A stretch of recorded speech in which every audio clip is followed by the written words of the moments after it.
What's up? What's up? What's up? It's your boy Domuto. We back with another video. Today we're watching Saiyan. What if Goten was Gohan's twin? Part 9. Part 9. This part 9 right here. This is a very good story, man. Very good story. We're almost done. We're like halfway through. I think we got like what? 2, 3, 4, 5, like 5 more parts left. So, you know what I'm saying, it is what it is with the 5 more parts. And man, so Boo got disabsorbed Goku and Gohan. That was the last part. So hey, shoot, we better get into it. Let's go. Boo fully make sure y'all like, comment, subscribe. He could feel it coursing through him. He's so much stronger than he could have ever expected, and he didn't realize this would happen anyways. Plus, he has the combined intelligence of both of them too.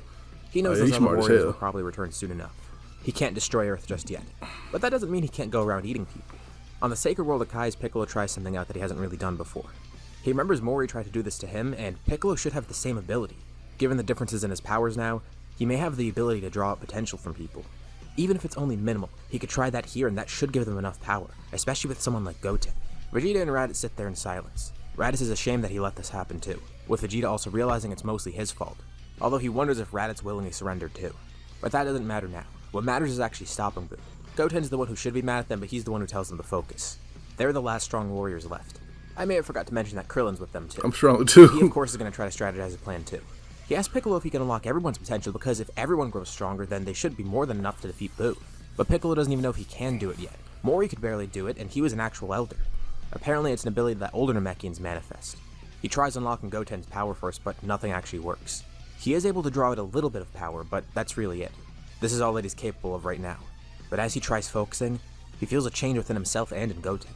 He's able to draw out a little bit more power. And Goten does feel an increase in strength, but clearly this isn't going to be enough to defeat Boo. He tries the same on Raditz, Vegeta, and Krillin. And while Piccolo tries to unlock their potential, Kibito says there's one thing that they could try and do, but it's a long shot, pointing out the Z-Sword, although he doesn't take this lightly at all. Goten goes to try and pull the Z-Sword out, and pretty much in one try, he's actually able to. Even without Piccolo unlocking some of his potential, he might have been able to do so regardless. But surprisingly enough, he pulls the Z-Sword from the stone. It's pretty heavy and he tries swinging it. Kibito claims that this will be able to defeat Boo. Thankfully on Earth, Boo isn't making haste with anything. It seems like he's just traveling the globe, trying out different kinds of foods from everywhere on Earth. And immediately after trying them, everyone near him gets turned into food. It's a bad situation, but thankfully he's preoccupied. And they still do have the Dragon Balls back on Earth. With Piccolo still alive too, they'll be able to revive everyone. As long as Boo doesn't destroy Earth or kill Piccolo, this can be reversed. Piccolo hates watching this though. He is Kami after all. He can't stand to watch Earth be destroyed like this, even though he knows it's just a temporary setback. As Piccolo's busy watching over Earth, he hears a powerful crack behind him, and he barely dodges in time as part of the Z-Sword flies past his head. He looks back to see Goten, Raditz, and Vegeta looking over the Z-Sword, now broken in half, with a block of Kachin on the ground as well. Kibito didn't think that would happen. And there goes their last chance of defeating Boo. That was supposed to work, but it couldn't even cut through some Kachi. But then Piccolo notices an odd presence nearby. Seemingly out of nowhere, another Kai appears on the planet. It's Elder Kai, and he makes his introduction to everybody. He does say this group is powerful, but doesn't know if they could defeat Boo as is right now. And Piccolo says it's like he thought. Even after trying to awaken everyone's potential, it's still not enough. Awaken potential, huh? Elder Kai says he could do the exact same thing. And no offense to Piccolo, but it's probably more effective than whatever technique he used. Although, he's gonna take Piccolo. About a day or so. Piccolo's not sure if they have that kind of time though. Boo is quickly making his way around Earth. Only a few hours have passed, and pretty much half of Earth's population is gone. By the time that ritual is done for one of these people, Earth will probably be gone already. But Vegeta steps in. He has a good idea. He asks Piccolo, can he see if the lookout is still intact? And as Piccolo looks down on Earth, he sees that, yeah, it is. Vegeta says it's simple then. Elder Kai can awaken the potential of everybody.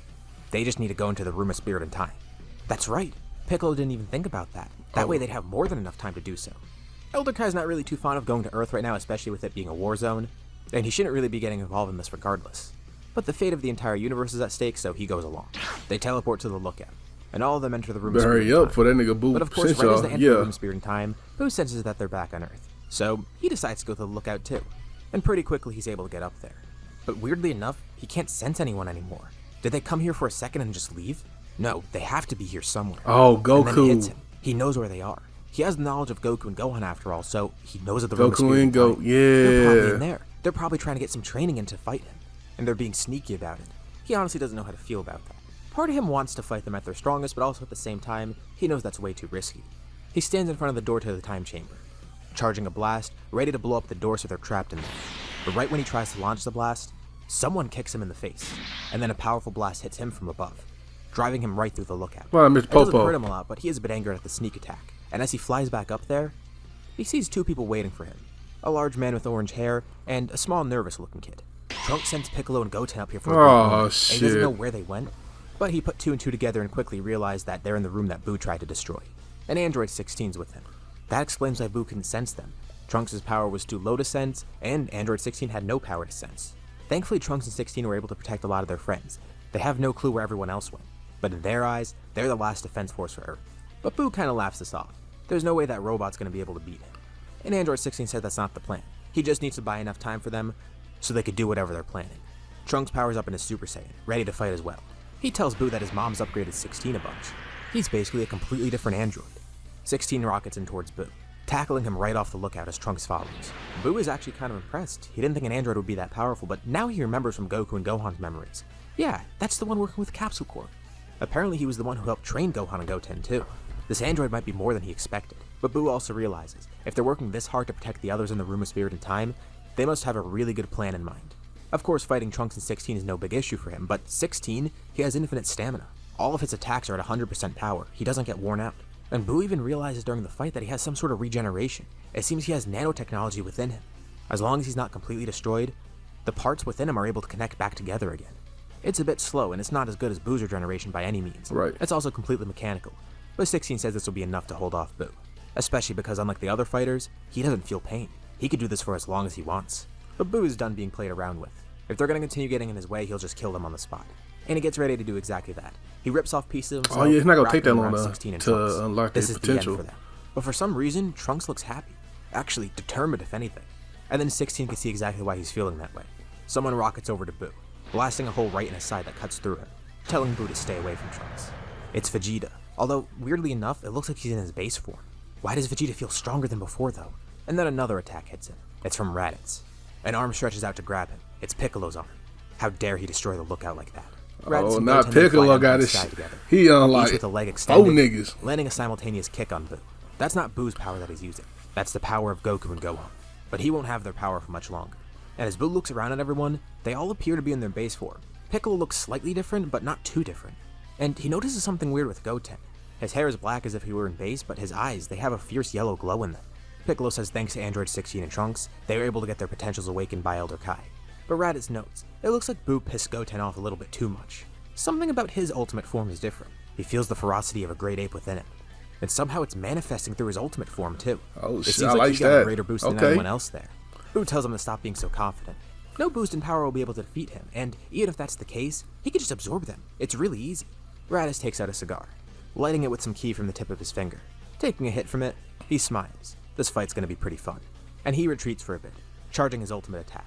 Vegeta, Piccolo, and Goten attack together, completely overwhelming Boo.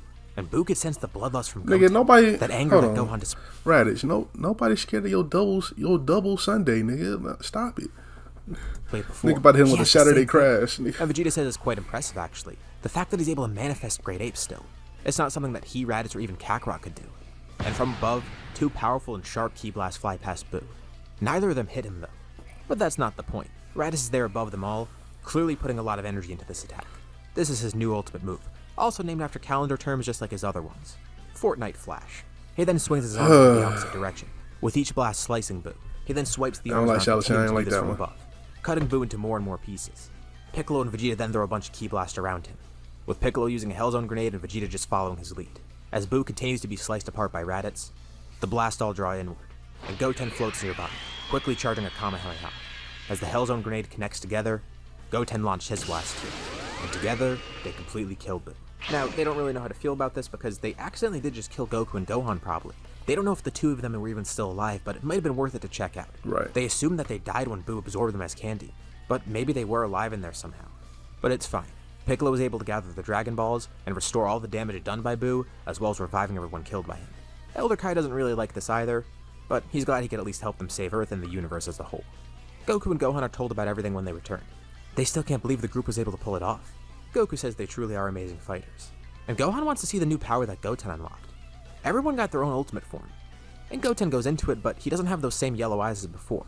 Vegeta and Raditz said he was manifesting the power of Great Ape somehow, while also using this form. The anger. He's not even sure how he did it. It seems that he was just so angry with Goku and Gohan dying, that rage overcame him and manifested itself in that way. Even if he can't do it willingly, that's pretty impressive. He's basically accessing the power of Great Ape without a tail or without a moon in the sky. So even though Goten lost his tail, that's still pretty cool. Although now that Gohan's the only one with the tail, maybe he should revisit the Great Ape form. And it's a pretty happy celebration. Shin is brought back too. Glad to see that Kibito survived throughout it. But near where everyone regrouped, a large pillar of light descends from the sky, and a voice calls out Shin's name. Did he seriously just die for a bit? Shin and Kibito look terrified, and for some reason, even Raditz and Vegeta look scared. Piccolo doesn't know who these two are either, but he feels a deep sense of fear, just inherent to their presence. He asks Vegeta and Raditz what's happening. They say that's the god of destruction, Beerus. When Shin died temporarily, Beerus died too, and it's not like he didn't notice. This, of course, did wake him up from his nap. And he's extremely mad right now. Not just at the fact that he died, but more so the fact that his nap was disturbed. But then he hears what happened, and sees that these Earthlings were able to defeat Majin Buu somehow. And he was the one to kill the Supreme Kai, apparently. It's interesting to see that mortals are that strong, but Beerus doesn't even care about that right now. How was Buu revived in the first place? And how did they let Buu kill the Supreme Kai? Are they all incompetent? And as Beerus looks around, he then notices Vegeta and Raditz, as well as some other Saiyan-looking people there. He sees a Namekian there too, with a godly presence. And most importantly to him, he smells some delicious food nearby. You know, maybe he's willing to forgive this transgression. He's so mad that he could just blow up this planet as it is now. But maybe they could all show him some sort of value. Not only is he going to take some of their food, but he wants to fight them. He wants to see that strength that they showed off against Buu. If they really are that powerful, prove their worth. Beerus surprisingly does get some good fights here, but none of these people are near his level at all. Obviously, Beerus is here way earlier than normal, and he doesn't even have the Super Saiyan God in his mind yet. Even Piccolo, who knows some stuff about the Namekian Book of Legends, it's not like he studied that specifically either. Hell no. Beerus is simply fighting people to see how strong they are, just to entertain himself. He's more so pissed at the Supreme Kai, and now that he's cooled down a bit, he probably shouldn't kill these Earthlings for Shin's stupidity. A few of these fighters seem really powerful. Their potential was awakened to fight against Buu, but one of them specifically draws his attention. The guardian of this planet, that Namekian. Beerus could feel a godly presence within him, and also he was the one responsible for reviving everybody because he created the Dragon Balls here. As he is right now, it seems like he's the strongest of the group. Although little does Beerus know, when Goten's mad, he's actually the strongest. But for the time being, Piccolo interests him. He's definitely going to keep an eye on this planet, especially now that he's tried out some food. He sees that it is worth something, although he doesn't know if it was worth dying for. But maybe he'll come back one day. He departs, along with the Kai's departing too. From beginning to end, that was pretty hectic, and now Beerus has an eye on Earth. Sometime not too long after, Beerus contacts Piccolo again, wondering what other dormant power he has. And just because Piccolo's terrified of Beerus, he goes to Beerus' planet just to fight him. Beerus seemingly wants Piccolo to train under Whis, so just to protect Earth, Piccolo's gonna do that. He doesn't know how mad this guy will get. It doesn't seem like he really got no has a choice, choice, especially because this guy is technically his superior by a lot. So this arc wraps up pretty nicely for everybody. Although Vegeta, Raditz, and Goten are a bit disappointed. Vegeta and Raditz had to rely on some stupid magic to get stronger. Yeah, they're powerful now, and they did surpass Kakarot and Gohan, but they didn't do it in their own way. Although, Raditz kinda likes this. Whether or not he unlocked it himself, he's one of the strongest now, and it makes him really proud. But Goten's disappointed for a different reason. He's bummed that his tail won't grow back. Piccolo healed him, Kibito tried to heal him, but nothing seemed to work. If he took a Senzu Bean sooner, he might have been able to grow his tail back, but they wanted to save the Senzu. Vegeta, Raditz, and Goku can clearly see that the tail's not going to grow back. Vegeta feels pretty guilty too because he was the one to cut it off. But seeing that power manifested through his anger, he wonders if they can get Goten to use that again. He's got to make it up to Goten somehow. So he and Raditz are going to try and work on it. Meanwhile, Gohan and Goku are kind of left in the dust. Yeah. Goku, of course, is going to continue training in his own way, and he'll surpass them without having to use magic or whatever. Apparently they had some sort of ritual to unlock their power, and it makes them really strong. Goku could do that for himself, but he doesn't really want to. He actually has a choice here. As for Gohan, he wonders if using Great Ape somehow will actually give him a new power. Well, there's only really one way to find out. Goten's working on a brand new power with it too, so maybe Gohan could work on something with it. He has no idea of what he's going to work on, but there's got to be something, right? Gotta be something. Goten continues working with his new power, Like 2 parts today. with Raditz and Vegeta trying to tap into the Great Part Ape 9 side. and 10. Gohan, of course, joins in the training, but he's a bit bummed. He's left behind because he doesn't have that ultimate form, which is fine because he could work for something else. But still, that really set him and Goku back. They eventually figure out that Goten has the innate ability to go Great Ape while staying in his humanoid form. It must be because he grew up with his tail and mastered the Great Ape at such a young age. Plus, with his inherent rage, that draws the power out without him even realizing it. And despite still having his tail, Gohan's able to pull off the same thing. But it's a little different for him because he does have his tail.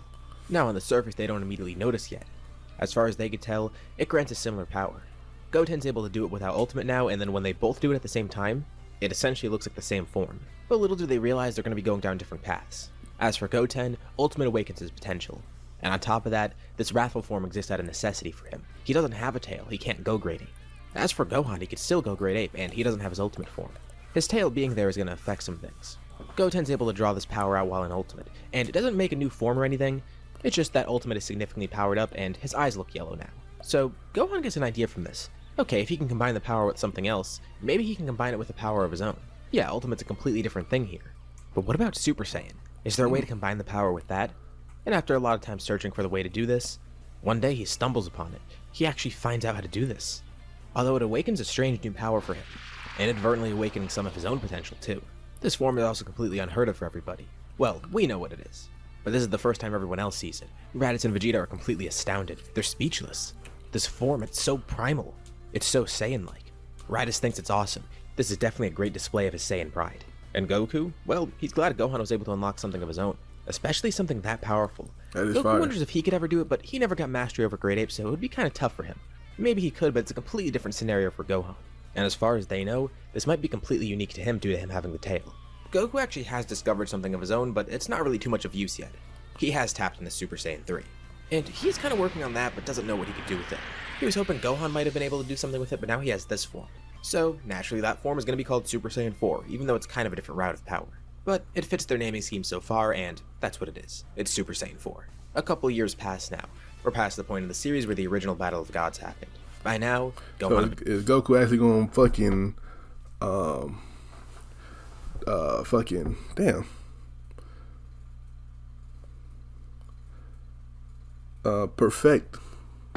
perfect Super Saiyan 3? Because that nigga ain't never did that shit. Videl are together, and they've had Pan. As for Goten, he and Erasa got married too. Both got married around the same time and celebrated together. I don't have a design for a kid between the two of them because, let's be honest, by the time the story ends, the kid's not really going to have too much relevance unless we went to GT. Although, if we did go into GT, maybe we will see something. I also don't like including OCs for no reason, especially like this where the character's not even going to do anything that's relevant to the story. But I think it's worth mentioning that they have a kid, and we'll say they have a son named Gomen. And that name didn't come out of nowhere, this was actually something that was suggested in Dragon Ball Super, with Chi-Chi being the one mentioning it. Obviously it goes along with the name puns of Goku, Gohan, and Goten. It literally is just Goten with one letter changed. And it also originates from the word noodles. So it's an easy name to include, it fits the naming scheme really well, and this name does have an official origin, because it was a name suggested by Chi-Chi for Gohan and Videl, before everyone knew they were having a girl and not a boy. So I think it's a pretty fitting name. Over this time too, Goku has tried to get to Beerus' planet. Same for Vegeta and Raditz. Now for a while, Piccolo was the only one there, because Beerus was only really interested in him. But Beerus does return to Earth occasionally because of all the food there. And Piccolo does because he is Guardian after all. He tries to convince Beerus to let them come to his planet, but Beerus doesn't let them. But Piccolo might have one idea. He wonders if maybe there's some sort of ancient power the Saiyans can unlock. He remembers studying part of the Namekian Book of Legends. He's not only had legends for Namekians, but pretty much every species in Universe 7. So what if there's legends about Saiyans, not just Super Saiyan, something beyond that? It's kind of a long shot, but he's hoping that there's something in this book that'll let them attain a power that'll impress Beerus. He doubts it's gonna work, but he goes to Namek one day and looks through the book. And big shocker, there actually is something there. And it sounds exactly like something that Beerus would want. Piccolo goes back to Beerus and tells him about this, and Beerus immediately perks up, telling everyone they're going to Earth right now. Although there is a bit of an issue. There's a ritual for this power, which they don't really know how to feel about, especially Raditz and Vegeta who already got their power unlocked by Ultimate. But they're going to need to get the form somehow, so someone's going to need to do the ritual. And you know, as much as Goku doesn't like it either, he's going to be the one to do it because at least this lets him catch up to everyone else. Besides, this evens the playing field after all. All of them had a ritual done on them besides Gohan. Goku unfortunately has some sort of disadvantage right now. And hopefully this evens everything out. Little does he know though, this is going to be completely overpowered. He gets the Super Saiyan God form and it is amazing. Beerus is pretty impressed with it too. It's actually around where Piccolo currently is, because by now, Piccolo does have Godly Ki. Thankfully, this is basically a ticket to Beerus' planet for Goku. Although for Raditz and Vegeta, they're going to be left kind of behind. Which is good because they don't have to use the ritual to get the power, but at the same time they're going to have to actually work for it now and prove that they can get it, which they don't know if they can. After a lot of pestering, eventually they all end up on Beerus' planet with Piccolo. What about Gohan and Goten? Are they going to try and get the Super Saiyan God form? Well, not really. The two of them might not need it actually, especially if it's going to take all that time to work on it. Yeah, they could get the ritual done on them, but they already have their own different powers that they're working with and towards. The two of them have more potential than the pure Saiyans, so by default, they are advantaged in that regard. Plus, it's better to work on their current forms instead of juggling new ones, because that way they're not going to master anything. They can grow in their own way. The two train a lot with each other, and with Android 16. With all his upgrades, he's the perfect training partner after all. Plus, they do work with Trunks occasionally, mainly teaching him rather than the other way around. One day they're with Android 16, and he notes something strange. The Dragon Balls are moving. Wait, what? How does he even know about that? Not the fact that he knows about the Dragon Balls, but the fact that he knows they're moving. Frieza. Oh yeah, 16 has a Dragon Ball radar installed within him. And the only reason this is questionable for him is because he could also track a power far away on the other side of Earth. And not long after, they hear Piccolo talking in their heads.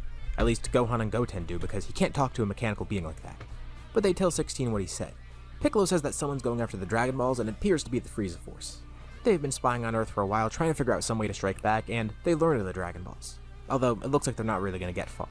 Gohan, Goten, and 16 track them down, and stop them before they could use the Dragon Balls. They're not sure what they were going to use the Dragon Balls for, but they can kind of assume. Probably to revive Frieza, which isn't going to happen here. Frieza stays stuck in hell, continuing to maul over being dead. This eventually leads us into the Universe 6 tournament. The team here is a pretty simple one to make. Actually, they have too many people. By default, Beerus says that Piccolo's going to be on the team. Same goes for Goku.